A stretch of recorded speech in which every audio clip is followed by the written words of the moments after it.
అధిక బరువు అనేక సమస్యలకు కారణం. సాహితీ యోగా ఆన్లైన్ క్లాస్ లో జాయిన్ అవ్వండి.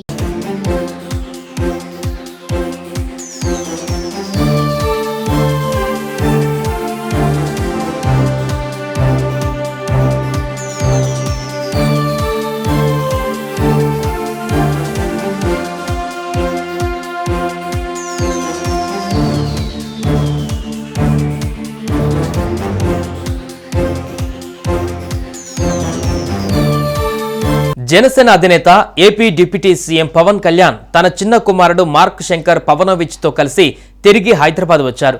శనివారం రాత్రి 11 గంటల సమయంలో ఆయన తన సతీమణి అన్నా లెజినోవా, కుమారుడు మార్క్ శంకర్ తో కలిసి హైదరాబాద్ చేరుకున్నారు. ఈ సందర్భంగా అగ్ని ప్రమాదంలో గాయపడ్డ మార్క్ శంకర్ ను పవన్ తన భుజాన ఎత్తుకుని మరీ ఎస్కలేటర్ నుంచి దిగుతూ కనిపించారు. పవన్ ముందు ఆయన సతీమణి లెజినోవా కూడా ఉన్నారు. ఈ వీడియో ఇప్పుడు సోషల్ మీడియాలో వైరల్ అవుతోంది.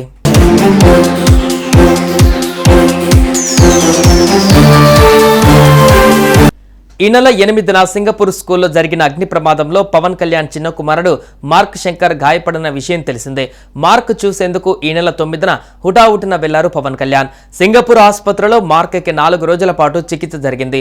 గొంతు, శ్వాసనాళాలు, ఊపిరితిత్తులలోకి పొగ వెళ్లడంతో బ్రాంకోస్కోపీ చేశారట వైద్యులు. ఇక తాజా సమాచారం ప్రకారం మార్క్ శంకర్ కోలుకోవడంతో కుమారుడిని తీసుకుని హైదరాబాద్ వచ్చారు పవన్. మార్క్ను పవన్ కళ్యాణ్ ఎత్తుకొని ఎయిర్పోర్ట్ లో కనిపించారు.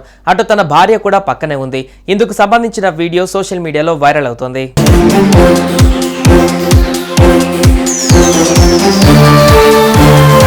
సమ్మర్ వెకేషన్ నిమిత్తం సింగపూర్ వెళ్లగా మార్క్ శంకర్ ను అక్కడి ఓ పాఠశాలలో సమ్మర్ కోర్సులో చేర్పించిందట లెజినోవా. ఓవైపు పార్టీ, మరోవైపు ప్రభుత్వ పాలన నేపథ్యంలో తీరిక లేకుండా ఉన్నారు పవన్. అయితే ఈ నెల 8న పవన్ అరకు పరిధిలో గిరిజన గ్రామాల పర్యటనలో ఉండగా సింగపూర్లో ఈ అగ్ని ప్రమాదం చోటు చేసుకోవడం, ఆ ప్రమాదంలో మార్క్ శంకర్ గాయపడడం తెలిసింది. ఇక దీంతో తన సోదరుడు చిరంజీవి దంపతులతో కలిసి పవన్ సింగపూర్ ఫ్లైట్ ఎక్కారట. మొత్తానికి ఈ ప్రమాదం నుంచి మార్క్ ప్రాణాలతో బయటపడినందుకు అటు మెగా ఫ్యామిలీతో పాటు ఇటు అభిమానులు కూడా ఊపిరి పీల్చుకుంటున్నారు. మరోవైపు ఈ అగ్ని ప్రమాదం సమయంలో పవన్ కళ్యాణ్ కుమారుడు శంకర్తో పాటు మరికొందరు విద్యార్థులను అక్కడి సమీపంలోనే భారత్ నుంచి సింగపూర్ వెళ్లిన 4 వలస కార్మికులు ఇంద్రజిత్ సింగ్, సుబ్రమణియం, శరణ్ రాజ్, నాగరాజన్, అన్బరసన్, శివసామి, విజయరాజులు కాపాడారు. 4 భారతీయ వలస కార్మికులు వెంటనే భవనం వద్దకు చేరుకొని అందులో చిక్కుకున్న పిల్లలను వారి ప్రాణాలు పణంగా పెట్టి బయటకు తీసుకువచ్చారు.